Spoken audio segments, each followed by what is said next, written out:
Chcą pojechać z koleją. Koleje? Tanieją. Kota, pieniędzy. Piesy. Będę prędzej.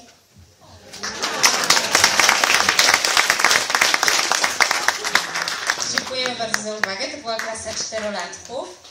I teraz czterolatki zaśpiewają Państwu piosenkę. I bardzo proszę Zarówkę, aby dołączyła na scenę pod przewodnictwem pana Piotra Filipowskiego. Zaśpiewają nam piosenkę pod tytułem Krasnoludki.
Proszę panie nauczycielki, panią Joasię i panią Kasię o rozdanie dyplomów, a my już podążamy